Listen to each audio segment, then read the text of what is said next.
ఈ 500 కిలోమీటర్స్ వెళ్ళేటువంటి ఆటో గురించి వచ్చే ఫ్యాక్టరీలోను ఆ షేర్స్ ఇస్తున్నాం.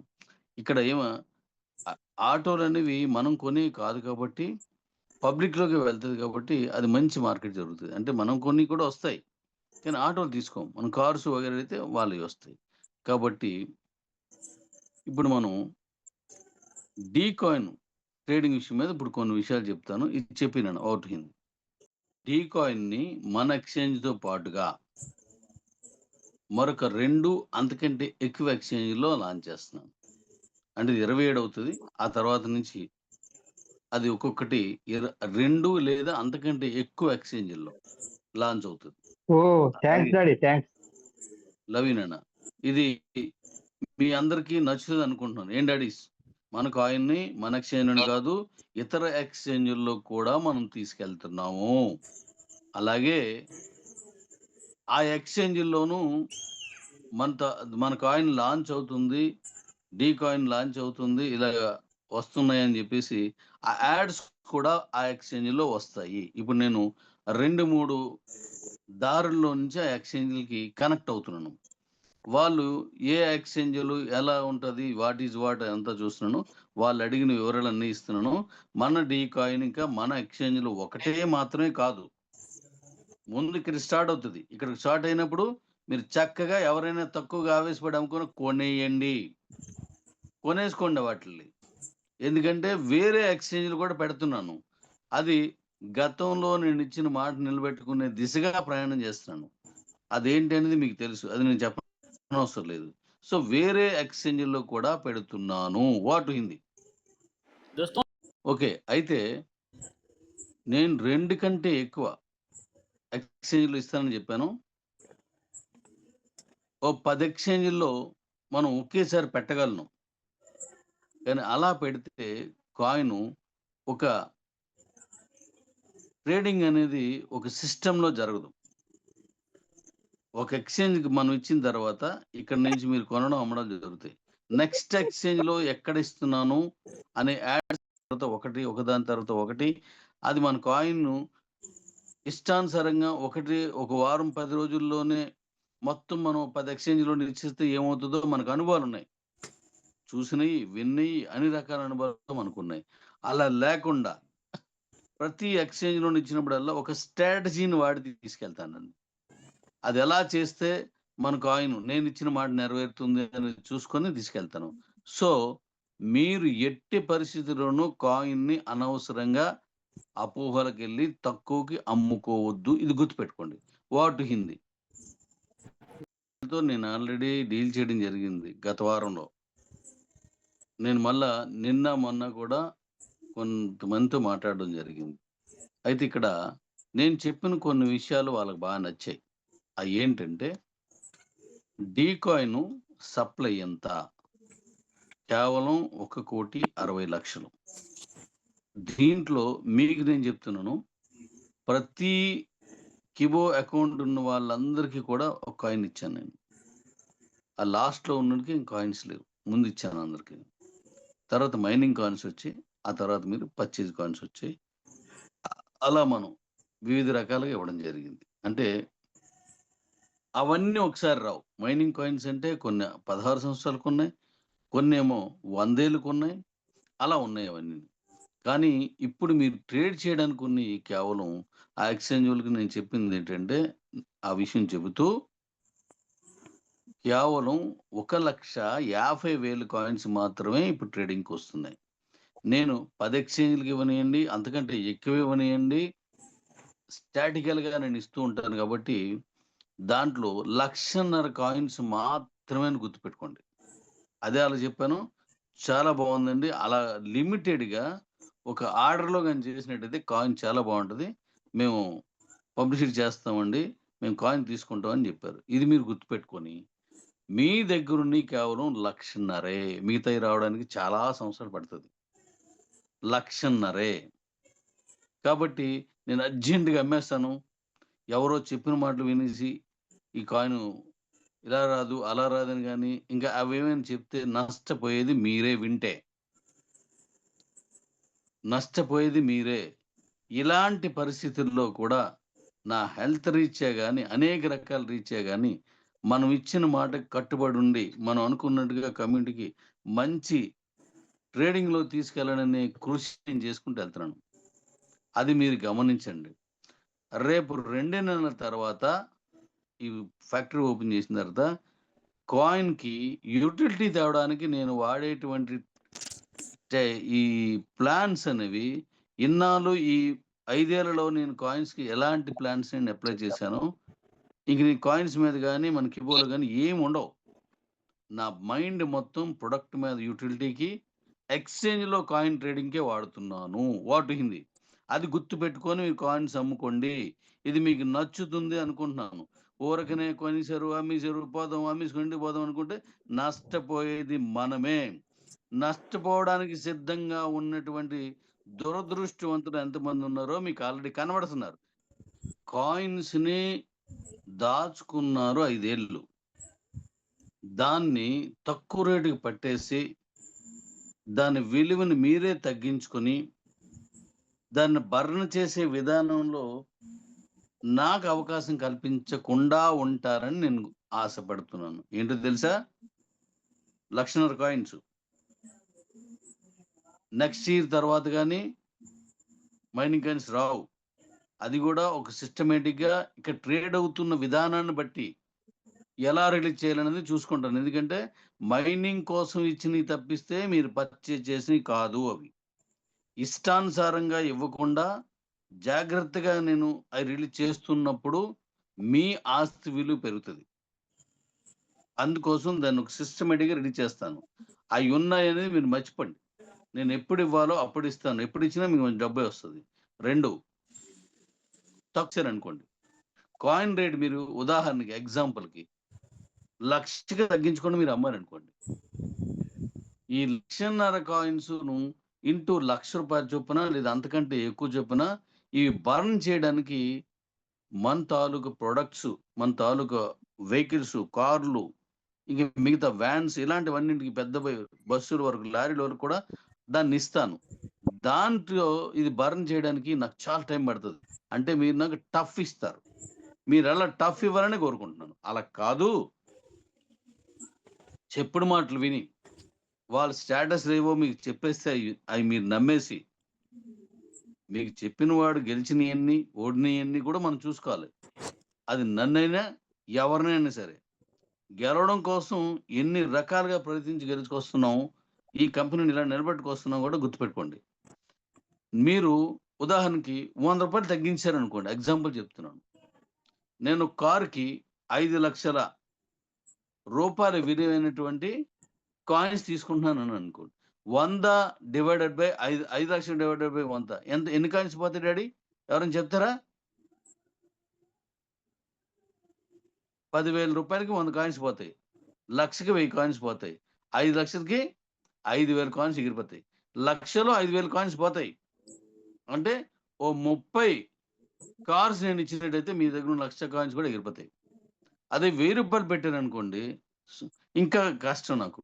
10,000 వరకు తీసుకొచ్చారనుకోండి, అంటే మీరు అమ్మేసుకుంటే మనం ఏం చేయలేం ట్రేడింగ్ అనేది. అందుకోసం 10,000 తెచ్చారనుకోండి నేను ఇంకా కష్టపడాలి. అప్పుడు నేను వ్యాన్‌లు, లారీలు కలపాల. కొన్ని బళ్ళు అంటే అవన్నీ తీసుకురావడం. ఇంకా చాలా ప్రొడక్ట్స్ ఉన్నాయి. మీరు దాన్ని 50,000 దగ్గరి తగ్గకుండా చేశారనుకోండి, ఇప్పుడు లారీలో వేలు కూడా కలపాలి. అదే మీరు 1,00,000కి తగ్గకుండా చేశారనుకోండి, మన ప్రొడక్ట్స్ అద్భుతంగా మీకు నేను కలుపుకుంటూ వెళ్తున్న కొలది మీ కాయిన్ నిలబడతది. ఒక రూ. 1,00,000 అమ్ముకొని మీరు డబ్బులు చేసుకుంటారా? తగ్గించుకొని డబ్బులు చేసుకుంటారా మీ ఇష్టం. ఎట్టి పరిస్థితిలోనూ మీరు తగ్గించరని నేను చాలా బలంగా నమ్ముతున్నాను. ఒక్కటే వినండి. చెప్పుడు మాటలు ఎవరు చెప్పినా వినొద్దు. మీ ఆస్తి గురించి స్వతహాగా ఆలోచించుకోండి. ఆపదలుంటాయి, కష్టాలుంటాయి. కానీ మనం ఆలోచించుకోవాలా. Thank you daddy's. ఆలోచించుకోవాలి. కష్టపడి సంపాదించుకున్నారు. మెజ్జి చేసుకున్నారు. ఆళ్ళందరికీ ఎంతో అంతో కొంత డబ్బిచ్చి ఆ అకౌంట్స్ అన్నీ తీసుకున్నారు. అవునా కదా డాడీస్? మీరు మాట్లాడారు బయటనున్నోళ్ళు. మైక్ ఉన్నోళ్ళు గాదు. మీరు మాట్లాడండి. ఆ కాయిన్ సంపాదించుకోవాల్సిన నేను ఎన్ని రకాలుగా చెప్పాను, అన్ని రకాలుగా నాతో కలిసి ప్రయాణం చేశారు మీరంతాన. కూపన్ పెట్టమంటే కూపన్ పెట్టారు. మెర్జ్ చేసుకోండి మెర్జ్ చేసుకున్నారు. ఏది కావాలంటే అది చేశారు. ఎందుకనుకున్నా మీ ఆస్తిని స్థిరపరుచుకున్నారు. ఇప్పుడు బలపరుచుకోవాలి. దాన్ని మీరు ఎంత ఎక్కువ రేటుకి అమ్ముతారో అంత డబ్బున్నోళ్ళవుతారు మీరు. అలా కాకుండా ఆళ్ళలా చెప్పారు, ఇలా చెప్పారు, భయపించేస్తున్నారు. అది ఇలాగన్నారు, అలాగన్నారని గాని మీరు చూసారా? బిట్‌కాయిన్ తగ్గిపోయింది.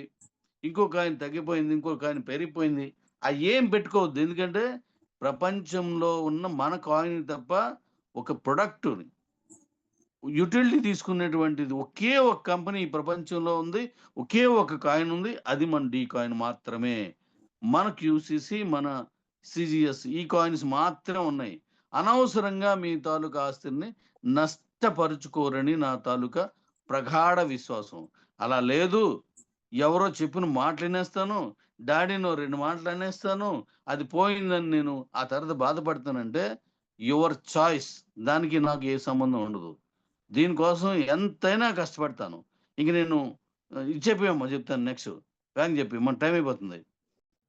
మనకి ఇంకొక 3 నెలలు అంటే 2 నెలలు దీంట్లో మనం ఇప్పుడు సీజీసీ 30, 60, 100 కాయిన్స్ కొనుక్కోవడం వాటి మీద ఉంటాం. తర్వాత నేను ఫ్యాక్టరీకి వాళ్ళలోకెళ్ళిపోతాను. ఈ 3 నెలల తర్వాత ఈ ఫ్యాక్టరీ తాలూకు ఓపెనింగ్ తర్వాత కిబోలో నా నుంచి ఏ వాయిస్‌లు రావు. మీకు ఇంతకుముందు చెప్పాను. మనం వి వి స్కైఎండ్‌లోని ఒక పేజ్ ఇచ్చి ఆ పేజ్‌లో చెప్తాను. 2 మన కిబో కమ్యూనిటీ కావాలని కోరుకునే వాళ్ళు కానీ, కిబోలో ఉన్న లీడర్స్‌ని పట్టుకెళ్ళాలంటే డాడీని ఒక 2 మాటలు అనాలి అంటే నాకు డాడీని దూరం అయిపోయి నా దగ్గరికొస్తారు అనుకునేవాళ్ళు కానీ, కొత్తగా కంపెనీలు పెట్టినోళ్ళు కానీ, వీళ్ళందరికీ ఒక సువర్ణ అవకాశం ఉంది. గుర్తుపెట్టుకోండి. ఈ ఈ భూమి పూజ అయిపోయిన తర్వాత నుంచి నేను ఇందులో ఉండను. ఇప్పుడు కూడా దాని గురించి చేస్తున్నాను. అప్పుడు మీకు నచ్చిన కంపెనీలోకి మీరెళ్ళిపోతారు. నేను మీకు అడ్డు రాను. మీకు సంబంధం కూడా నాకు సంబంధం కూడా ఉండదు. మీకు నచ్చిన వాళ్ళతో మీరు బిజినెస్ చేసుకోవచ్చు. మీరు గాని, ఆయా కంపెనీలు గాని. కాబట్టి దాన్ని గమనించండి. ఇది ఫస్ట్‌ది. ఇది చెప్పినానా మళ్ళీ ఇంకో విషయం చెప్తాను. టైం కూడా సరిపోదు. డాడీ दोस्तों చాలా डैडी వెయిట్ जी का क्या చేశారు. है दोस्तों डैडी जी का कहना है कि हमारा जो ఇప్పుడు గాని ఆల్రెడీ వెళ్ళున్నోళ్ళు నో ప్రాబ్లమ్. వెళ్ళాలనుకున్నోళ్ళు దాన్ని పూర్వాపరాలన్నీ ఆలోచించి చేసుకోండి. ఇంతకు మించి నేనేం చెప్పను. ఎందుకంటే తర్వాత నాతోటి ఏ సంబంధం మీకు ఎటువంటి రిఫరల్స్ గాని ఏమి ఉండవు. కానీ నాకో వర్క్ ఉంది. అదేంటి చెప్పనా? ఒక ఎలక్షన్ అవుతున్నప్పుడు ఆ 2, 3 నెలలు లేదా 5, 6 నెలలు విపరీతంగా ఈ మైకులు పట్టుకొని పబ్లిసిటీ చేసి, గోడల మీద రాసి, టీవీల్లోను, సోషల్ మీడియాను యాడ్‌లిచ్చి గోల గోలగా ఉంటది. వన్స్ ఎలక్షన్ అయిపోయి రిజల్ట్ వచ్చేస్తే ఆ మొత్తం ఆగిపోద్ది. తర్వాత ఏమవుతది? గెలిచిన వాళ్ళు ఇచ్చిన మాట నిలబెట్టుకోవడానికి ప్రభుత్వాన్ని రూల్ చేస్తారు. ఇలాగే అనేక కంపెనీలు. ఒక కంపెనీ కారు గురించో, దేని గురించో యాడ్ ఇస్తారు. ఆ యాడ్ అయిపోయి మార్కెట్‌కెళ్ళిపోయిందంటే దాన్ని డెవలప్ చేసే పనిలో ఉంటారు. మళ్ళీ యాడ్ మీద దృష్టి పెట్టరంతరా. ఇప్పుడు నేను కూడా ఈ 3 నెలల తర్వాత నాకు 5 నెలలు కూడా కంప్లీట్ అయిపోతుంది. 5 సంవత్సరాలు సారీ కంప్లీట్ అయిపోతుంది. నా దృష్టి మొత్తం మన ప్రొడక్షన్ పెంచడం, మన కాయిన్ యుటిలిటీని పెంచడం, మన ఎక్స్‌చేంజ్‌ల్లో దీన్ని వివిధ రూపాల్లో ఇన్నాళ్ళు మీకెలా అయితే రకరకాల ప్లాన్స్ తీసుకొచ్చానో ఇయి ఉండవు. ఈ ఎక్స్‌చేంజ్‌లోని ఉండవు అని చెప్పారు. నాతో వాదించారు గదా! ఇప్పుడు కూడా ప్రొడక్ట్‌లో ఇవి ఉండవు. ట్రేడింగ్‌లో ఇవి ఉండవు అనే విధంగా నేను మన కాయిన్‌ని తీసుకొనెళ్ళిపోతాను. ఆ పని తప్ప నేను ఇంకో పని మీద ఉండను. అంటే నా పని నేను జేసుకుంటాను. నాతో మీకేం పనుండదు. మీకున్న పనంతా కాయిన్ అమ్మడం, కాయిన్ కొనుక్కోవడం, ఈటిలోకెళ్ళడం, ప్రొడక్ట్‌లు ఏమైనా చూసుకోవడం, ఏ ఎక్స్‌చేంజ్‌లో పెడుతున్నో చూసుకోవడం అంతే. కాబట్టి జాగ్రత్తగా అమ్ముకునే విషయంలో చాలా కేర్ తీసుకోండి. మన దగ్గరున్న 3 కాయిన్స్‌ని అద్భుతంగా డిజైన్ మార్చి, ప్లాన్స్ మార్చి, నాకున్న మేధస్సు మొత్తాన్ని తీసుకెళ్ళి ప్రపంచ స్థాయికి మన product at the same time మన కాయిన్ గూడా తీసుకెళ్ళి ప్రపంచం అంచుల దాకా తీసుకెళ్తానని ఏది మాట ఇచ్చానో దానికి కట్టుబడను చేస్తున్నాను. అంతే. కాబట్టి నన్ను వేరేలాగా అపార్థం చేసుకోకుండా ఈ 3 మంత్స్ మీకు వీలైందా వెల్కమ్. రండి. అవ్వలేదు వెయిట్. అయిపోయిన తర్వాత ఇందులో మీకు వస్తానను తీసుకు వెళ్ళిపండి. నా పని నేను చేసుకుంటాను. కాయిన్ దమ్మేడు చూపిస్తాను. నా ప్రోడక్ట్ సత్తేడు చూపిస్తాను. వాట్ హిందీ? दोस्तों डैडी जी का कहना है कि మీరు ఇప్పుడు నాకు ఒక ఆన్సర్ చేయండి.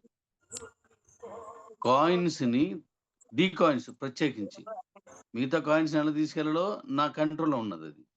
కాయిన్స్ అన్నీ కూడా మీ కంట్రోల్‌లో ఉన్నాయి. ఎందుకంటే మీకు ముందే ఇచ్చేసి ఉన్నాయి కాబట్టి. కాయిన్స్‌ని తక్కువ రేటుకి అమ్మేసుకునే వాళ్ళు ఆళ్ళకు పూర్తిగా దీన్ని అర్థం చేసుకోక, పూర్తిగా నన్ను అర్థం చేసుకోక, ఏవేవో చెప్పుడు మాటలు, ఏవేవో తప్పుడు వాళ్ళకి నచ్చింది ఆళ్ళు ఊహించేసుకొని గాని ఉంటున్నోళ్ళు తక్కువకు అమ్మేసుకునేవాళ్ళు నాకు కనబడుతున్నారు. మీకు కనబడుతున్నారా? నాకు చెప్పండి. మీ సమాధానం ఎలా చెప్పాలో మీకు తెలుసు. మీకు తక్కువ రేటుకి అమ్మేసుకున్నోళ్ళు కనబడుతున్నారా? నాకు కనబడుతున్నారు. నాకు కనబడుతున్నారు. కాయిన్ రేట్ ఇలా పెట్టిన వెంటనే తక్కువ రేటుకి అమ్మేసుకుందాం. ఇది ఎందుకు అంటే భయం. అయ్య బాబోయ్! ఈళ్ళందరూ అమ్ముకోకముందు నేను అమ్మేసుకోరా? నేను అమ్మేసుకోవాలి. ఎందుకు అమ్మేసుకోవాలి? మీ ఒంటి నిండా, మీ బుర్ర నిండా చెడు వార్తలతో నిండిపోయింది మీ తలంతాన. దానివల్ల మీరు అమ్మేసుకోవాలని కుమ్మేసుకుంటున్నారు. ఎందుకలా చేస్తున్నారు? ఇక్కడ నేనున్నాను. మన ప్రొడక్ట్ ఉంది. మన ఇన్వెన్షన్ ఉంది. ఎందుకు అమ్మేసుకోవడం? యెస్ డాడీ మీకు కనబడుతున్నారు. మీకు కనబడుతున్నారు నాలాగే. అది తగ్గించండి. వాళ్ళందరూ గుర్తుపెట్టుకోండి. వాట్ హిందీ ఇంకో విషయం చెప్పి క్లోజ్ చేస్తాను. వాట్ హిందీ వాళ్ళకు కూడా दोस्तों डैडी కనబడితే ఓకే రెడీ. ఇప్పుడు నేను ఇంకొక విషయం అడుగుతాను. దీనికి ఆన్సర్ చెప్పండి. ఇప్పుడు నాకు ఆల్రెడీ కాయిన్స్ తక్కువ రేటుకి అమ్మేసుకునే వాళ్ళు మీకు కూడా కనబడుతున్నారు. అది మీరు చెప్పారు నాకు. డాడీ నువ్వు కరెక్ట్‌గా హిందీ వాళ్ళు చెప్పి ఉండకపోవచ్చు. అందుకే వాళ్ళు ఆన్సర్ చేయట్లేదు పెద్దగాన. మిగతా అన్ని సార్ దీనికి My చేయలేదు. landlord just out సరే earned. ఇప్పుడు చెప్పింది ఒకసారి విను. నువ్వు కూడా వినడానే. ఇప్పుడు ఒక పంట ఉంది. మనం వేసాం. మంచి విత్తనం, మంచి భూమి సారం, రకరకాల ఎరువులు, పెస్టిసైడ్స్ అంటే పురుగు మందులు వగైరానన్నీ. అందులో కలుపు మొక్కలు తీయడం ఇయన్నీ చేసి బాగా పండించిన తర్వాత కూడా ఇంకా పురుగుల మందులు, ఇంకా ఎరువులేస్తారా? పండిన పంటను తీసుకెళ్ళి రేటుకి మంచి మార్కెట్‌లో అమ్ముకోవడానికి ట్రై చేస్తారా? అమ్ముకోవడానికే ట్రై చేస్తారని అనుకుంటున్నాను. మీ ఉద్దేశం ఏంటి? ఇంకా మనం ఆ పండేసిన తర్వాత కూడా పొలంలో కూర్చుంటామా? పండిన పంటను తీసుకెళ్ళి మార్కెట్ చేయాల. యెస్. చెప్పు డాడీ ఇప్పుడు నేను కరెక్ట్‌గా చెప్పా. ఇంకొకే విషయం క్లోజ్ చేస్తాను. ఆళ్ళకి ముందు చెప్పు. ఆళ్ళకి అర్థమైతే చెప్పానండి. చెప్పు. दोस्तों मैं जो वो चीज़ आप लोग के सामने रख रहा